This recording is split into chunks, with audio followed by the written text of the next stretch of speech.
Welcome to JD Clips. Please enjoy the short versions of our famous videos and keep learning. And don't forget to subscribe. बहुत सारे symbolism वेदों में हैं, जैसे वेदों में हमने एक बार जब टॉक किया था तब भी जैसे वो अग्नि के प्रतीक की बात की थी कि अग्नि क्या है, यज्ञ क्या है।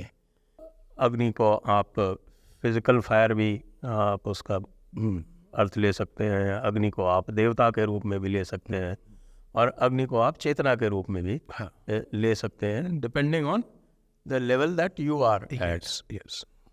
और अब इसी के आगे यदि बढ़ते हैं तो अब आपका इसी में चैप्टर जो है वो एक भगवत गीता के ऊपर है।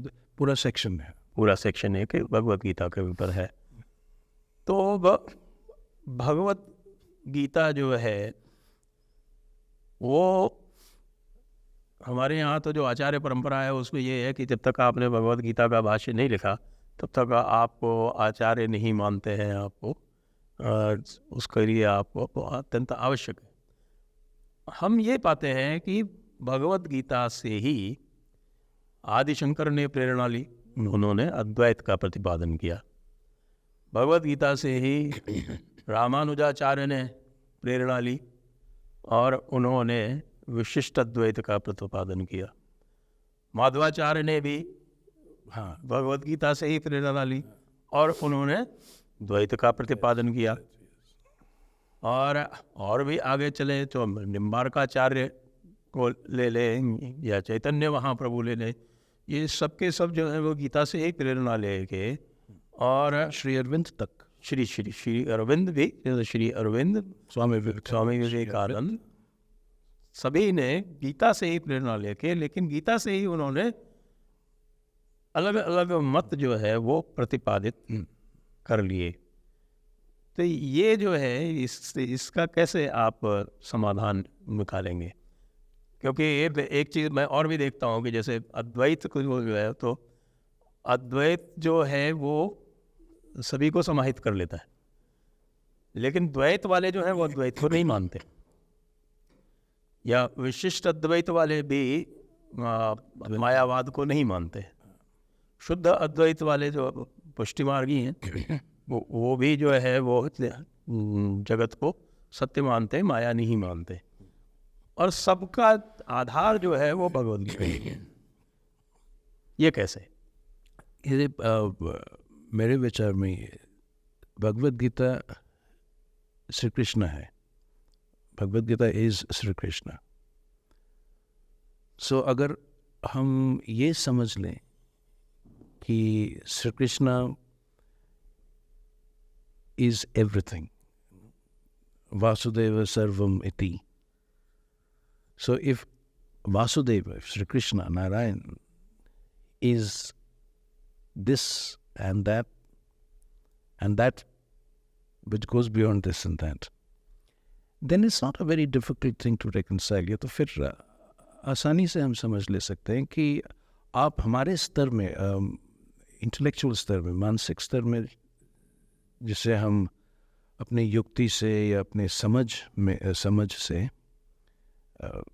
अद्वैत या द्वैतवाद, विशिष्ट द्वैतवाद, ये जो कैटेगराइजेशंस हम कर रहे हैं, दीज आर, अब कैसे समझाएं? जैसे एक पहाड़ है, हम पहाड़ पर चल रहे हैं तो हर एल्टीट्यूड पे, हर हाइट पे हमें एक तरह का पर्सपेक्टिव मिलेगा, जो हमारे लिए वही पर्सपेक्टिव सही है, वही पर्सपेक्टिव सत्य है। पर जैसे हम ऊपर चढ़ते जाते हैं वो पर्सपेक्टिव भी रहता है। इट्स नॉट दैट वो पर्सपेक्टिव ख़त्म हो जाता है, लेकिन एक और पर्सपेक्टिव जुड़ जाता है, और जो नीचे वाले पर्सपेक्टिव है वो वाइडन हो जाते हैं ऊपर वाले पर्सपेक्टिव में। और जब आप शिखर पर पहुंच जाते हो तो फिर आपको सब कुछ दिखाई देता है, सब पर्सपेक्टिव्स मिल जाते हैं। एक भी पर्सपेक्टिव डिस्ट्रॉय नहीं हो जाता, एनल नहीं हो जाता, पर सब पर्सपेक्टिव्स मिलकर एक होल विजन, एक पूर्ण दृष्टि से आप फिर देख सकते हो, तब आपको सच दिखाई देता है। तो Shri Krishna is the shikhar, but then Shri Krishna in his own words, if you remember Shri Krishna's words, he is not just shikhar, he is the entire thing from bhumi to shikhar. So अब इट डिपेंड्स ऑन आप श्री कृष्ण के चैतन्य में, in where are you in Shri Krishna's consciousness, वहाँ से आपको द्वैतवाद भी दिखाई देगा, वो भी सच है, अद्वैत वो भी सच है, विशिष्ट अद्वैत वो भी सच है, कर्म वो भी सच है, ज्ञान वो भी सच है, भक्ति वो भी सच है। लेकिन एक ऐसे सच्चाई है जो इन सबको मिलाकर, सबको फ्यूज करके, सबको हार्मोनाइज करके, actually the word in English is harmonise, मुझे हिंदी में I don't know the word, it's not way, हाँ, समन्वय लाकर एक एक एक it's more than just mixing, it's harmonising, समन्वय लाकर उसको एक संपूर्ण दृष्टि से देखना, उसको समझना और उसकी अनुभूति करना, that is Bhagavad Gita, that is the final रहस्य ऑफ भगवत गीता। वासुदेव सर्वम इति इज द महामंत्र ऑफ द भगवत गीता। अगर इसको आप ना समझ पाओ तो the rest of the Gita will only take you this far and no further. If you want to go all the way with Gita yoga, फिर दिस बिकम्स द की, मूल मंत्र कहता हूँ मैं इसे। So, अगर श्री कृष्ण सब कुछ है, you know, then everything is explained in Sri Krishna's consciousness, not in yours or mine. क्योंकि हमारे आपके कॉन्शियसनेस तो फिर मतभेद होगा, फिर डिबेट्स होंगे, कॉन्फ्लिक्ट्स होंगे, आप बोलोगे नहीं ये सच है, मैं बोलूँगा ये सच है। अब इधर दोनों गलत हैं या दोनों ठीक है। जैसे जैन दर्शन में होता है ना, अनेकानंद, क्या बोलते हैं, अनेक वस्तुवाद, आपको मान सप्तभंगी लॉजिक, नहीं, अनेकवाद, अनेकवाद, ये भी सच है, ये भी सच है, लेकिन ये दोनों भी सच नहीं है और दोनों भी सच हैं, और ये सब कुछ मिलाकर भी सच है। वो 7 वैल्यूड लॉजिक है उनका, वो सप्तभंगी जिसको बोलते हैं, सब। So still we don't have that kind of perspective in our minds. This is right, this is not right, and this is both right and not right, and this is both not right and not, you know, not right. ये सब तो वो हमारे यहाँ अभी चतुष्कोटि तो logic तो use, चतुष्कोटि logic वेदांत में बहुत यूज होता है, बुद्धिज्म में बहुत यूज होता है। तो चतुष्कोटि लॉजिक वो इसी प्रकार का है कि right wrong, neither right nor wrong, both right and wrong. So एक बार आपको वो पर्सपेक्टिव आ जाए, सिर्फ ये कॉन्फ्लिक्ट्स अपने आप खत्म हो जाएंगे इसको होता इंटेलेक्चुअल प्लेन पर अगर आप साधना में चले जाओ इंटेलेक्चुअल प्लेन से, अगर आप ज्ञान से, मतलब मानसिक ज्ञान से अनुभूति की तरफ जाओ, फिर तो ये कॉन्फ्लिक्ट होंगे ही नहीं। मिथ्या से संशय, संशय से श्रद्धा, श्रद्धा से सत्य, श्रद्धा से सत्य, ये चतुष्कोटि का। तो इसमें यदि आरंभ करें गीता में, सबसे पहले जो अर्जुन का जो मोह है वो क्या प्रतीक है? अर्जुन का मोह इज, हम सब अर्जुन है ना, so, हम सब मोह में है। मोह मतलब identification to my mind.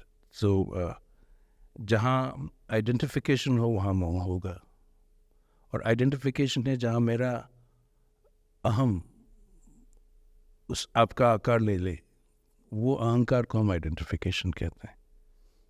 So that's the beginning of the process. तो अगर मुझे अपने, जहाँ मेरा आइडेंटिफिकेशन है, my family, my teacher, my friends, my relatives, तो एक बार वो आइडेंटिफिकेशन आ जाए तो फिर ये कॉन्फ्लिक्ट तो होगा ही मन में। So that's very natural, and that's a very natural point to start the Gita with. बहुत व्यवहारिक, साइकोलॉजिकली व्यवहारिक लेवल से स्टार्ट कर रहे हैं हम गीता का, और श्री कृष्ण भी वहीं से उठाकर then he takes it all the way up. हाँ, वो सीधे तो को बोल देते हैं ना, क्लैव्यम मास मगवहा, हाँ हाँ, नई तत्व उपपत्ति थे क्षत्रम हृदय दौड़बल। तो और बहुत से ऐसे परंतपा श्लोक आफ्टर श्लोक आफ्टर श्लोक फिर जस्ट खोलते रहते हैं, the revelation after revelation, till Arjun forgets his moha. All his identifications are gone. The only identification that is left finally is his identification with his own deepest self. His own आत्मा, और फिर वो भी final stage में वो भी खत्म हो जाते हैं. Final identity merges with Shri Krishna, and that's when he realises the Gita तत्व. Everything is Sri Krishna. I myself am Sri Krishna. All is Sri Krishna. So, hey, who do I fight? Who do I kill?